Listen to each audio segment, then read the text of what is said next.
السلام علیکم ورحمۃ اللہ وبرکاتہ۔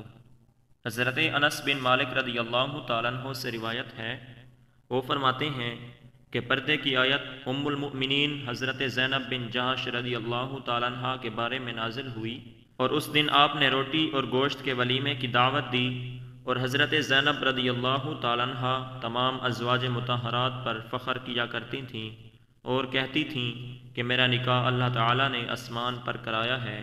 حضرت ابو ہریرہ رضی اللہ تعالیٰ عنہ سے روایت ہے کہ حضور صلی اللہ علیہ وسلم نے فرمایا، اللہ تعالیٰ نے جب مخلوق کو پیدا کیا تو عرش کے اوپر اپنے پاس لکھ دیا کہ میری رحمت میرے غصے سے بڑھ کر ہے۔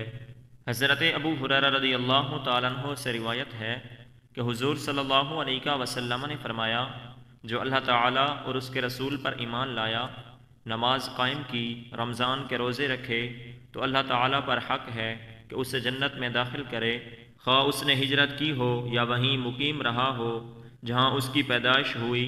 صحابہ نے کہا، یا رسول اللہ صلی اللہ علیہ وسلم، کیا ہم اس کی اطلاع لوگوں کو نہ دے دیں؟ تو حضور صلی اللہ علیہ وسلم نے فرمایا کہ جنت میں 100 درجے ہیں جنہیں اللہ تعالیٰ نے اپنے راستے میں جہاد کرنے والوں کے لیے تیار کیا ہے۔ ہر 2 درجوں کے درمیان اتنا فاصلہ ہے جتنا آسمان و زمین کے درمیان ہے۔ پس جب تم اللہ تعالیٰ سے سوال کرو تو فردوس کا سوال کرو، کیونکہ وہ درمیانے درجے کی جنت ہے اور بلند ترین، اور اس کے اوپر رحمان کا عرش ہے اور اسی سے جنت کی نہریں نکلتی ہیں۔ حضرت ابو ذر رضی اللہ تعالیٰ عنہ سے روایت ہے کہ میں مسجد میں داخل ہوا اور رسول اللہ صلی اللہ علیہ وسلم بیٹھے ہوئے تھے۔ پھر جب سورج غروب ہوا تو آپ صلی اللہ علیہ وسلم نے فرمایا، اے ابو ذر، کیا تمہیں معلوم ہے کہ یہ کہاں جاتا ہے؟ بیان کرتے ہیں کہ میں نے عرض کیا کہ اللہ اور اس کا رسول زیادہ جاننے والے ہیں۔ فرمایا کہ یہ جاتا ہے اور سجدے کی اجازت چاہتا ہے، پھر اسے اجازت دی جاتی ہے اور گویا اس سے کہا جاتا ہے کہ واپس وہاں جاؤ جہاں سے آئے ہو، چنانچہ وہ مغرب کی طرف سے طلوع ہوتا ہے۔ پھر آپ نے یہ آیت پڑھی، ذالک مستقر لہا۔ حضرت عبداللہ رضی اللہ تعالیٰ عنہ کی قرات یوں ہی ہے۔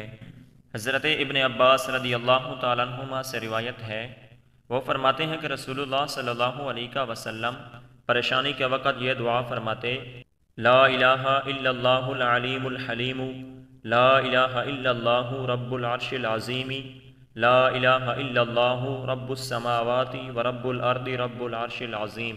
ترجمہ، اللہ تعالیٰ کے سوا کوئی معبود نہیں جو بہت جاننے والا بڑا بردبار ہے۔ اللہ تعالیٰ کے سوا کوئی معبود نہیں جو عرش عظیم کا رب ہے۔